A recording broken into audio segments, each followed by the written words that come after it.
Are moral stories. అనగనగా ఒక చిన్న పల్లెటూరు. ఆ ఊర్లో రాము మరియు శ్యామ్ అనే ఇద్దరు స్నేహితులుండేవారు. వారిద్దరి స్వభావాలు పూర్తిగా విరుద్ధం. రాము చాలా కష్టపడి పనిచేసేవాడు. తెల్లవారుజామునే పొలానికి వెళ్లి రాత్రి వరకు చెమటోడ్చి కష్టించేవాడు. అతని తల్లిదండ్రులు వయసు మళ్లినవారు కావడంతో కుటుంబాన్ని పోషించే బాధ్యత అతని భుజాలపై ఉండేది.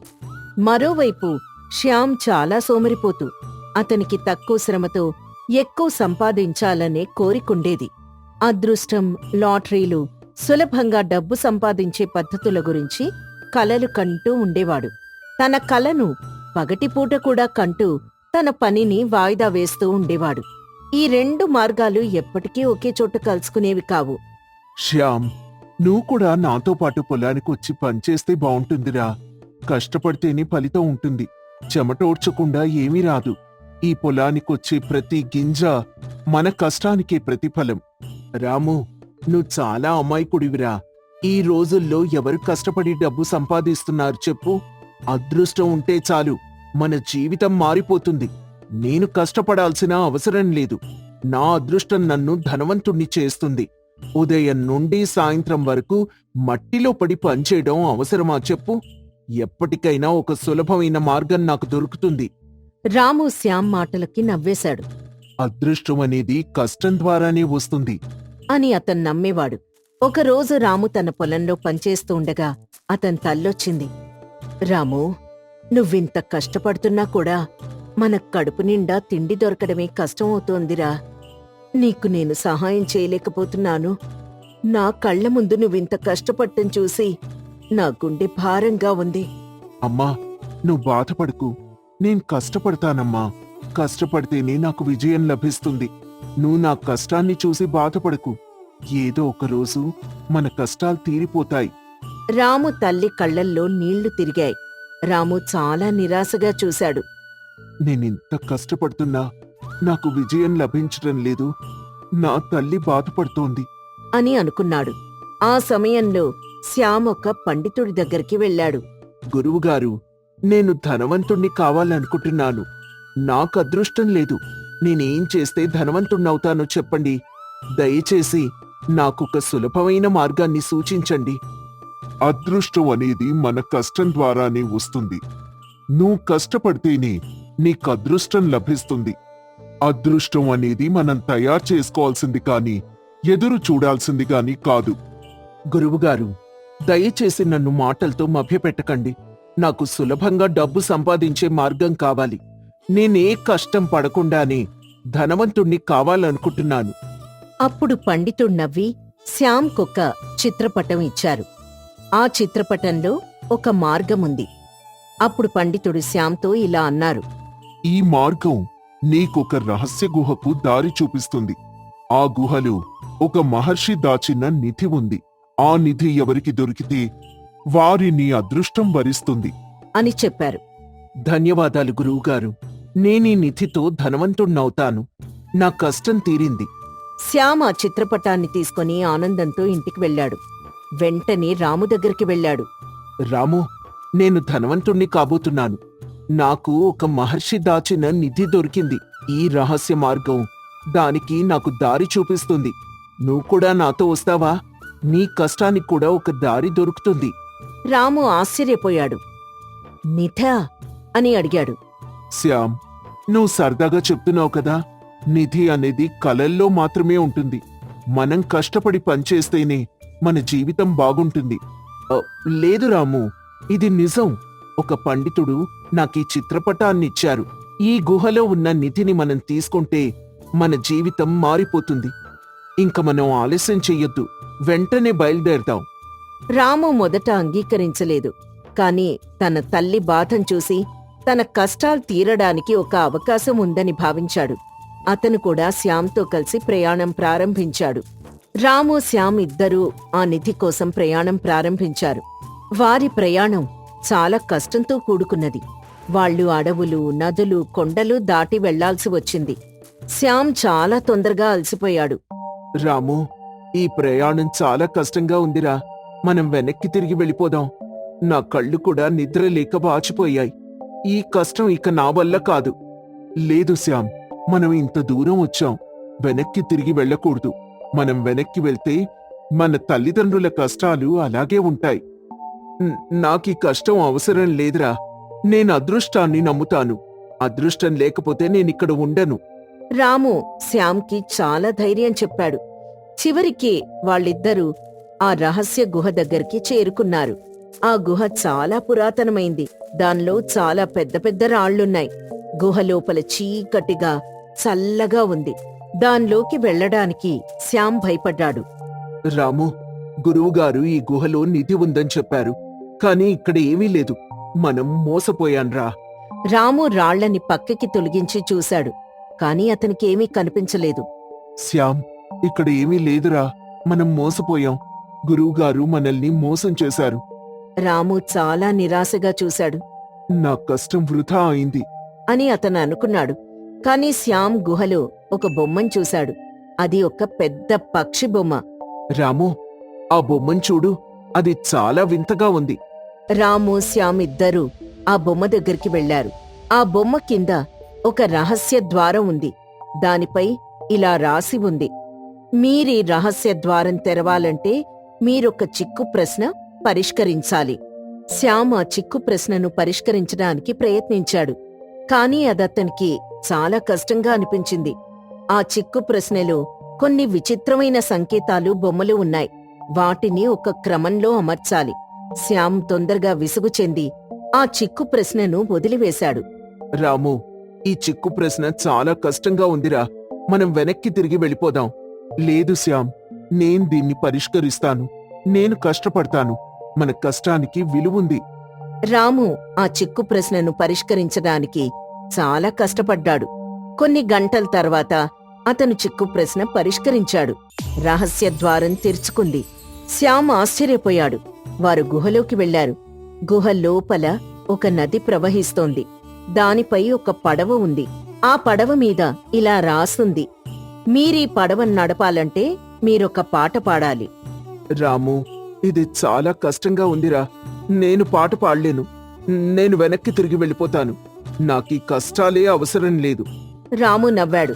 శ్యామ్, ఇది ఒక పరీక్షరా. ఇది మన కష్టాన్ని పరీక్షిస్తోంది అని చెప్పాడు. రాము చాలా అందంగా పాడాడు. పడవ కదిలింది. వారు నదిని దాటారు. నది దాటిన తర్వాత ఒక పెద్ద గోడ ఉంది. గోడ మీద కూడా ఒక సూచన ఉంది: మీరీ గోడను దాటాలంటే మీరొక పెద్ద రాయిని పైకెత్తాలి అని రాసి ఉంది. రాము, నేను చాలా అలసిపోయాన్రా. నేనీ రాయిని ఎత్తలేను. నేను వెనక్కి తిరిగి వెళ్ళిపోతాను. నాకీ కష్టం అవసరం లేదు. నేను అదృష్టాన్ని నమ్ముతాను. శ్యామ్ చాలా నిరాశగా వెనక్కి తిరిగి వెళ్ళిపోయాడు. రాము ఒంటరిగా ఉన్నాడు. అయినా సరే అతని ధైర్యాన్ని కోల్పోలేదు. అతను ఆ రాయిని ఎత్తడానికి ప్రయత్నించాడు. అది చాలా బరువుగా ఉంది. రాము తన శక్తినంతా ఉపయోగించాడు. అతని శరీరమంతా చెమటతో తడిసిపోయింది. చేతులు, కాళ్ళు నొప్పితో వణికాయి. అయినప్పటికీ అతను తన తల్లిని, తమ కష్టాల్ని గుర్తు చేసుకుని రాయిని నెమ్మదిగా పైకెత్తాడు. గోడ తెరుచుకుంది. రాము ముందుకు వెళ్ళాడు. రాము గుహలో చాలా దూరం వెళ్ళాడు. అతను చాలా అలసిపోయాడు. అప్పుడే అతనికి ఒక చిన్న గుడి కనిపించింది. ఆ గుళ్ళో ఒక మహర్షి ఉన్నారు. మహర్షి చాలా ప్రశాంతంగా ఉన్నారు. రాము, నువ్వు చాలా కష్టపడ్డావు. నేను నిన్ను అభినందిస్తున్నాను. నీవు నిజమైన కష్టం విలువను తెలుసుకున్నావు. అందుకే నువ్వు ఈ ప్రదేశానికి చేరుకున్నావు. మహర్షి గారు, నిజంగానే నేను చాలా కష్టపడ్డానండి. కానీ నాకు నిధి దొరకలేదు. నేను మోసపోయాను కూడా. లేదు రాము, నీవు మోసపోలేదు. నిధి నీ దగ్గరే ఉంది. రాము ఆశ్చర్యపోయాడు. నిధి నా దగ్గరే ఉందా అని అడిగాడు. అవును రాము, నీవీ ప్రయాణంలో గెలిచావు. నీవు కష్టపడ్డావు. ధైర్యాన్ని కోల్పోలేదు. నీవీ ప్రయాణంలో నేర్చుకున్న విషయాలు, నీ కష్టం, నీ ధైర్యం, నీ నమ్మకం, ఇవే నీ నిజమైన నిధి. డబ్బు అనేది క్షణం ఉంటుంది, కాని జ్ఞానం, నైపుణ్యం శాశ్వతంగా ఉంటాయి. కష్టపడి సంపాదించిన జ్ఞానం, కష్టపడి సంపాదించిన నైపుణ్యం నిన్నెప్పటికీ వదిలిపెట్టవు. మహర్షి రాముకి ఒక చిన్న పెట్టెనిచ్చారు. పెట్టెలో ఒక చిన్న విత్తనం ఉంది. ఈ విత్తనాన్ని నీ పొలంలో నాటు. ఇది నీ జీవితాన్ని మార్చేస్తుంది. ఈ విత్తనం చాలా ప్రత్యేకమైంది. ఇది నీ కష్టానికి ప్రతిఫలం. ఇది నీ జీవితానికి ఒక కొత్త దారిని చూపిస్తుంది. రాము ఆ విత్తనాన్ని తీసుకుని ఇంటికి తిరిగి వెళ్ళాడు. అతను చాలా సంతోషంగా ఉన్నాడు. రాము తల్లి ఆశ్చర్యపోయి, ఏంటి రాము, నువ్వు నిధి కోసం వెళ్ళావు, కాని నీ చేతిలో ఒక చిన్న విత్తనం మాత్రమే ఉంది. అమ్మా, ఈ విత్తనం చాలా విలువైంది. ఇది మన జీవితాన్ని మార్చివేస్తుంది. ఇది నాకు దొరికిన నిజమైన నిధి. రాము ఆ విత్తనాన్ని తన పొలంలో నాటాడు. అతను రోజు ఆ పొలానికి వెళ్లి దాన్ని జాగ్రత్తగా చూసుకునేవాడు. చెమటోర్చి కష్టపడ్డాడు. ఆ విత్తనానికి నీరు పోసి ఎరువులు వేసి దాని చుట్టూ ఉన్న గడ్డిని తొలగించాడు. కొంతకాలం తర్వాత ఆ విత్తనం ఒక పెద్ద అందమైన చెట్టుగా పెరిగింది. ఆ చెట్టు చాలా అరుదైన సువాసన గల పండ్లనిచ్చింది. ఆ పండ్లు చాలా రుచికరంగా ఉన్నాయి. ఆ పండ్లు ఊర్లో అందరికీ బాగా నచ్చాయి. అందరూ రాము దగ్గరకొచ్చి ఆ పండ్లను కొనడం మొదలుపెట్టారు. రాముకి చాలా డబ్బొచ్చింది. అతను చాలా ధనవంతుడయ్యాడు. అతను తన తల్లిని సంతోషంగా చూసుకున్నాడు. అతని కష్టం ఫలితమిచ్చింది. ఒకరోజు శ్యామ్ రాము దగ్గరకొచ్చాడు. రాము, నేను నిన్ను చూసి చాలా ఆశ్చర్యపోతున్నాన్రా. నువ్వొక చిన్న విత్తనంతో ఇంత ధనవంతుడివెలా అయ్యావు? నేను గుహ నుంచి తిరిగి వెళ్ళిపోయి చాలా పెద్ద తప్పు చేశాన్రా అని బాధపడ్డాడు. శ్యామ్, అది ఒక చిన్న విత్తనం మాత్రమే కాదురా. అది నా కష్టం. నేను కష్టపడకుండా ఉంటే ఈ చెట్టు పెరిగేది కాదు. నేను కష్టపడితేనే నన్ను అదృష్టం వరించింది. నువ్వు కూడా కష్టపడితే నిన్ను కూడా అదృష్టం వరిస్తుంది. శ్యామ్ తన తప్పు తెలుసుకున్నాడు. చాలా బాధపడ్డాడు. నేను సోమరిపోతుగా ఉన్నాను, అందుకే నేను ఓడిపోయాను అని అనుకున్నాడు. అప్పట్నుంచి శ్యామ్ కూడా కష్టపడి పనిచేయడం మొదలుపెట్టాడు. అతను చాలా కష్టపడి పనిచేసి నిజమైన విజయాన్ని సాధించాడు. నిజమైన నిధి డబ్బు కాదు, అది మన కష్టం, మన ధైర్యం, మన నమ్మకం. కష్టపడితేనే అదృష్టం లభిస్తుంది. సోమరితనం ఎప్పటికీ విజయాన్ని తీసుకురాదు, కాని కష్టం ఎప్పటికీ విజయానికి దారి తీస్తుంది. చింతపల్లి అనే గ్రామంలో ధనరాజు అనే రైతు ఉండేవాడు. పంట పొలాలు, పశువులు, ఎద్దులు అన్నీ ఉన్నా అతను చాలా కష్టపడి పనిచేసే మనిషి.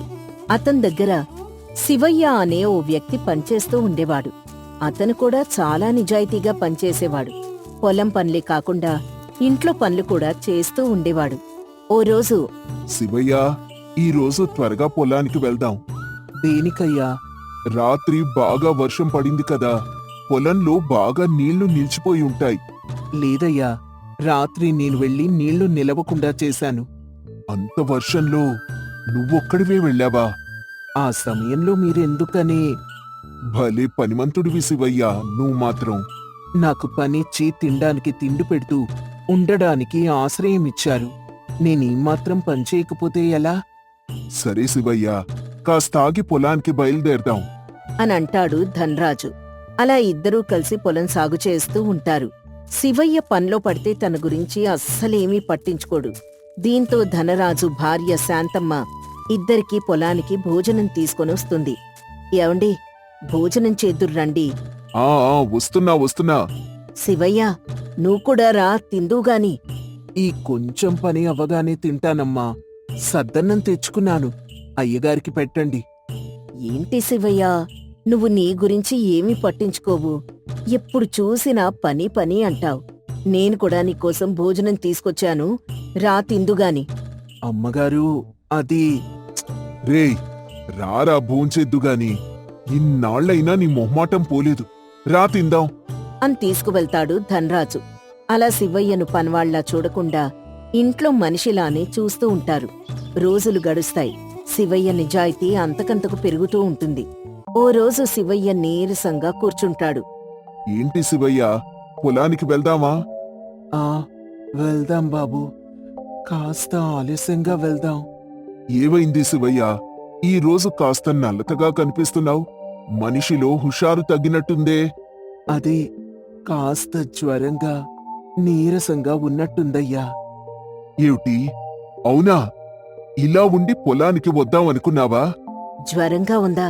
సరే, ఈరోజు ఆయనొక్కరే పొలానికి వెళ్తారులే. నువ్వు విశ్రాంతి తీసుకో. పనింది కదమ్మా. అయ్యగారొక్కరే అంత పని ఎలా చేసుకుంటారు? నీ ఆరోగ్యం కంటే పని ముఖ్యం కాదురా శివయ్య. ఓ 2 రోజులు విశ్రాంతి తీసుకో. పని నేను చూసుకుంటాన్లే అని వెళ్ళిపోతాడు ధనరాజు. శివయ్య బలవంతంగానే ఇంట్లో ఉంటాడు. శాంతమ్మ శివయ్యకు కావలసిన భోజనం వండి పెడుతూ మందులిస్తూ చూసుకుంటుంది. అటు పొలంలో ఒక రైతు ధనరాజుతో ఇలా అంటాడు. ఏంటి ధనరాజు గారు, ఈరోజు మీరొక్కరే పని చేసుకుంటున్నారు? శివయ్యకు కాస్త ఒంట్లో నరతగా ఉండి రాలేదంతే. మీరు మరోలా అనుకోకండి. పనివాళ్లకసలంత చనువివ్వకూడదండి. నాకర్థం కాలేదు. అదేనండి, మీ దగ్గర పనిచేసే శివయ్య ఉన్నాడుగా, తన గురించే. ఇప్పుడు శివయ్య ఏం చేశాడు? ఎంతైనా పనివాడు. మిమ్మల్ని మోసం చేసే అవకాశం లేకపోలేదు. అసలు ఈ రోజుల్లో ఇంత నిజాయితీగా పనిచేసేవాళ్ళు ఎక్కడున్నారు చెప్పండి? కానీ అతని ఇంట్లో మనిషిలా కలిసిపోయాడు. ఎప్పటినుంచో చాలా నమ్మకంగా పనిచేస్తున్నాడు.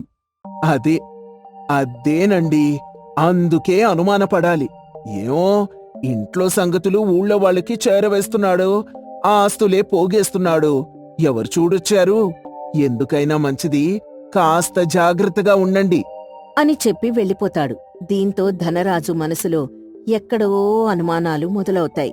ఇదే విషయాన్ని శాంతమ్మతో అంటాడు. చచ, వాళ్ళలానే అంటారండి. శివయ్య చాలా నిజాయితీ మనిషి. కాని ఎంతైనా బయటవాడు కదా, ఎప్పటికైనా. ఊరుకోండి, మీరు మీ లేనిపోని అనుమానాలు. ఇన్నాళ్ల బట్టి ఉంటున్నాడు, ఆ మాత్రం తెలీదా ఏంటి? అది కాదే. మీరు ఊళ్ళో వాళ్ల మాటలు చెవికెక్కించుకోకండి. శివయ్య అలాంటి వాడేం కాదు అని చెప్తుంది శాంతమ్మ. ఇక ఆ మరుసటి రోజు శాంతమ్మకు ఎదురింటి పిన్నిగారు వాళ్ళింట్లో జరిగిన దొంగతనం గురించి చెప్తారు. అవునా పిన్ని, ఇంత జరిగిందా? అవునమ్మాయ్, అసలు వాడిలా చేస్తాడని మేం అనుకోనేలేదు. ఇన్నాళ్ళు బానే పనిచేశాడు కదా పిన్ని, ఇప్పుడేంటిలా? ఈ రోజుల్లో ఎవర్నీ నమ్మడానికి లేదమ్మాయ్. ఎందుకైనా మంచిది, మీరు కూడా జాగ్రత్తగా ఉండండి. సరే పిన్ని అంటుంది శాంతమ్మ. ఆ రోజు నుంచి శాంతమ్మకు కూడా కాస్త సందేహంగానే ఉంటుంది. అప్పట్నుంచి వాళ్లు శివయ్యను చూసే విధానంలో కాస్త మార్పొస్తుంది. శివయ్య తన మనసులో ఇలా అనుకుంటాడు. ఇన్నాళ్ళు అయ్యగారు అమ్మగారు నన్ను కుటుంబ సభ్యుల్లా చూసుకున్నారు. కాని ఈ మధ్య ఎందుకో నాతో సరిగ్గా మసులుకోవడం లేదు. ఏమై ఉంటుంది అని అనుకుంటూ ఉంటాడు. శివయ్య మాత్రం తన పని తాను చేసుకుంటూ వెళ్తూ ఉంటాడు. ఓ రోజు ఉన్నట్టుండి శివయ్య పొలంలో కుప్పకూలిపోతాడు. అయ్యో అయ్యో, శివయ్య పడిపోయాడు. వెంటనే ఎవరైనా ధనరాజు గారికి చెప్పండి. వెంటనే ధనరాజు గారి దగ్గరికి ఒక గ్రామస్థుడు వెళ్లి, బాబు బాబు, మీ ఇంట్లో పనివాడు పొలంలో పడిపోయాడు. ఏంటి? అవునా? పదండి వెళ్దాం అని గబగబా వెళ్లి అతన్ని ఇంటికి తీసుకొచ్చి స్పృహ తెప్పించడానికి ప్రయత్నాలు చేస్తారు. కాసేపటికి స్పృహ వస్తుంది. శివయ్య, ఎందుకు నువ్విలా పడిపోవాల్సిన పరిస్థితొచ్చింది? ఏమైందసలు? అబ్బే, మరేమీ లేదమ్మగారు. అసలు సరిగ్గా వేళకి భోజనం అది చేస్తున్నావా లేదా? నా అన్నవాళ్లు ఎవ్వరూ లేనివాణ్ణి. మీరే పనిచ్చారు, ఆశ్రయమిచ్చారు. కాని కొద్ది రోజులుగా మీరు కూడా నాతో మునుపట్ల ఉండడం లేదు. నేనేమైనా తప్పు చేశానా అమ్మగారు? అలాంటిదేం లేదులే శివయ్య. అయ్యగారు కూడా పొలంలో నాతో అస్సలు మాట్లాడటం లేదు. మీరు కూడా నాకు ఇంట్లో పనులు ఏవీ చెప్పడం లేదు. ఏవైనా తెలియక తప్పు చేసుంటే నన్ను క్షమించండమ్మా. రే, నువ్వు విశ్రాంతి తీసుకో, రేపు మాట్లాడుకుందాం అని అంటాడు ధనరాజు. అతని మాటలకి ధనరాజు శాంతమ్మ ఒక్కసారి ఒకరినొకరు చూసుకుంటారు. కాసేపు మౌనంగా ఉండిపోతారు. ఆ మరుసటి రోజు ఉదయాన్నే శివయ్య, అయ్యగారు, మీరు అమ్మగారు నాతో ఇలా ఉంటూ ఉంటే నాకు చాలా కష్టంగా ఉందయ్యా. మీకేవైనా ఇబ్బందిగా ఉంటే చెప్పండి, నేను ఊరొదిలి వెళ్ళిపోతాను. ఏంటి? ఊరొదిలి వెళ్ళిపోతావా? ఎక్కడికి వెళ్తావు? ఏం చేస్తావు? నాకంటూ ఆస్తిపాస్తులు, ఇల్లు, కుటుంబం ఏమీ లేదయ్యా. ఎక్కడ పని దొరికితే అక్కడే. మీకిబ్బంది అయితే చెప్పండి అయ్యగారు, నేను ఈ రోజే వెళ్ళిపోతాను. శివయ్య, ఇలారా. రారా, కూర్చో. శాంతమ్మా, శివయ్యకు తినడానికి ఏవైనా తీసుకొనిరా. అనంటాడు. శాంతమ్మ భోజనం తీసుకొస్తుంది. ఇద్దరూ కూర్చొని శివయ్యతో మాట్లాడే ప్రయత్నం చేస్తారు. శివయ్య, నిజం చెప్పాలంటే ఊళ్ళో కొందరు నీ గురించి అనవసరమైన మాటలు మాట్లాడారు. నువ్వు మోసం చేస్తావేమో, ఇంట్లో సంగతులు బయటికి చెప్తావేమో అని. వాటి వల్లే మేం కాస్త దూరంగా ఉండాల్సొచ్చింది. అవును శివయ్య, ఎదురింటి పిన్నిగారింట్లో పనిచేసే రాముల్ నీకు తెలుసు కదా? తెలుసమ్మగారు. అతను ఇన్ని రోజుల నుంచి కనిపించటం లేదు. దానికి కారణమేంటో తెలుసా? లేదమ్మగారు, నేను పెద్దగా పట్టించుకోలేదు. అదే, ఇంట్లో దొంగతనం చేసి పారిపోయాడంట. అయ్యయ్యో, ఎంత మోసం! అందుకే ఇలాంటి అనుమానాల వల్ల మేం కాస్త దూరంగా ఉండాల్సొచ్చింది శివయ్య. అయ్యగారు, అమ్మగారు, నాకీ ఊర్లో మీరు తప్ప ఇంకెవ్వరూ లేరు. మీరు నమ్మకపోతే నా బతుక్కి అర్థమే లేదు.